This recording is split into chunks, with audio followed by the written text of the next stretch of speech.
Juntos novamente, continuamos com o estudo do livro O Consolador. É o Espiritismo na sua feição de Consolador prometido pelo Cristo, com aspecto científico, filosófico e religioso, explicado por Emmanuel durante estudos com Chico Xavier. Sentimento e arte. A arte, o artista e a missão, educação do artista, o gênio, o psiquismo dos artistas, recordações do infinito, os grandes músicos, os espíritos e os valores artísticos, disciplina da emotividade, o gênio e o mal, enriquecimento artístico da personalidade, a arte antiga e a arte moderna. O que é arte? Resposta: a arte pura é a mais elevada contemplação espiritual por parte das criaturas. Ela significa a mais profunda exteriorização do ideal, a divina manifestação desse mais além que polariza as esperanças da alma.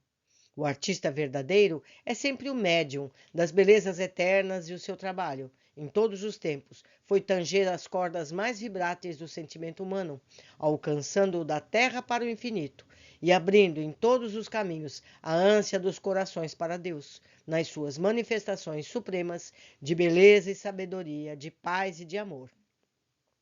Questão 162.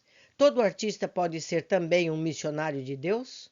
Resposta: os artistas, como os chamados sábios do mundo, podem enveredar igualmente pelas cristalizações do convencionalismo terrestre, quando nos seus corações não palpite a chama dos ideais divinos, mas a maioria das vezes têm sido grandes missionários das ideias, sob a égide do Senhor, em todos os departamentos da atividade que lhes é próprio, como a literatura, a música, a pintura e a plástica. Sempre que a sua arte se desvencilha dos interesses do mundo, transitórios e perecíveis, para considerar tão somente a luz espiritual, que vem do coração uníssono com o cérebro nas realizações da vida. Então, o artista é um mais devotado missionário de Deus, porquanto saberá penetrar os corações na paz da meditação e do silêncio, alcançando o mais alto sentido da evolução de si mesmo e dos seus irmãos em humanidade. Questão 163. Pode alguém se fazer artista tão só pela educação especializada em uma existência? Resposta: a perfeição técnica individual de um artista, bem como as suas mais notáveis características, não constitui a resultante das atividades de uma vida, mas de experiências seculares na terra e na esfera espiritual, porquanto o gênio, em qualquer sentido, nas manifestações artísticas mais diversas, é a síntese profunda de vidas numerosas, em que a perseverança e o esforço se casaram para as mais brilhantes florações da espontaneidade. Questão 164. Como devemos compreender o gênio? Resposta: o gênio constitui a súmula dos mais longos esforços em múltiplas existências de abnegação e de trabalho na conquista dos valores espirituais. Entendendo a vida pelo seu prisma real, muitas vezes desatende ao círculo estreito da vida terrestre, no que se refere às fórmulas convencionais e aos seus preconceitos, tornando-se um estranho ao seu próprio meio, por suas qualidades superiores e inconfundíveis.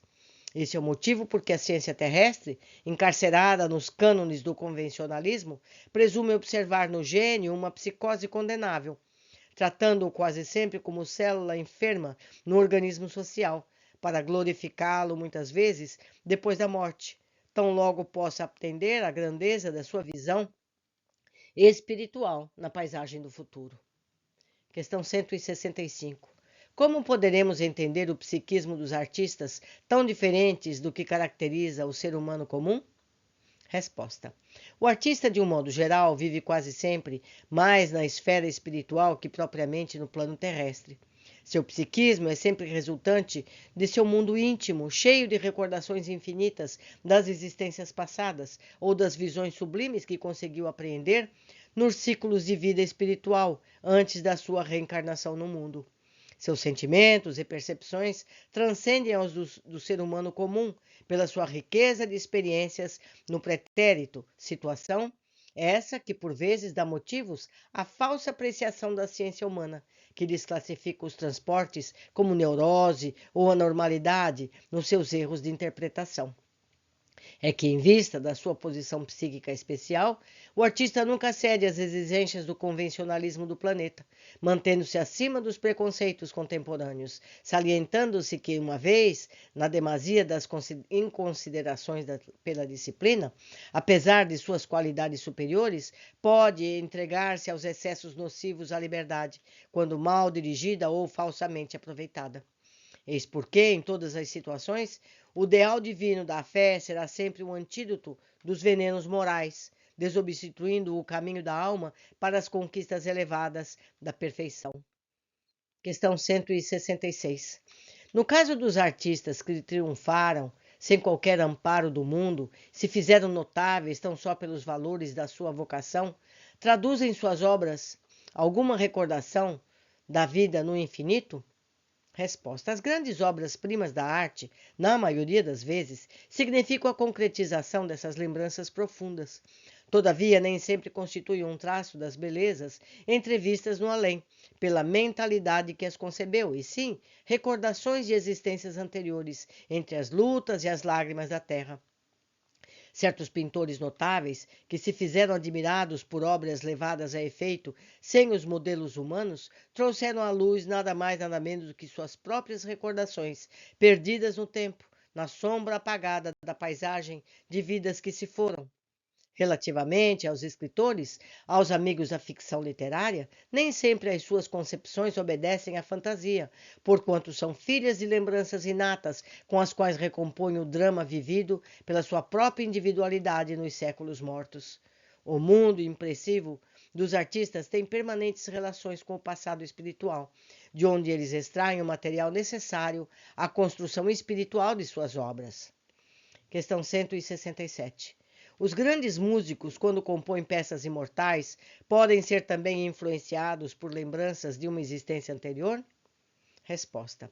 Essa atuação pode verificar-se no que se refere às possibilidades e às tendências, mas no capítulo da composição, os grandes músicos da Terra, com méritos universais, não obedecem a lembranças do pretérito, e sim a gloriosos impulsos de forças do infinito, porquanto a música na Terra é, por excelência, a arte divina.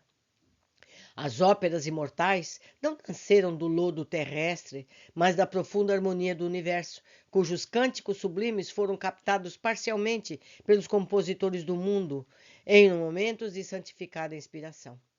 Apenas desse modo podeis compreender a sagrada influência que a música nobre opera nas almas, arrebatando-as em quaisquer ocasiões, as ideias indecisas da terra, para as vibrações do infinito com o infinito.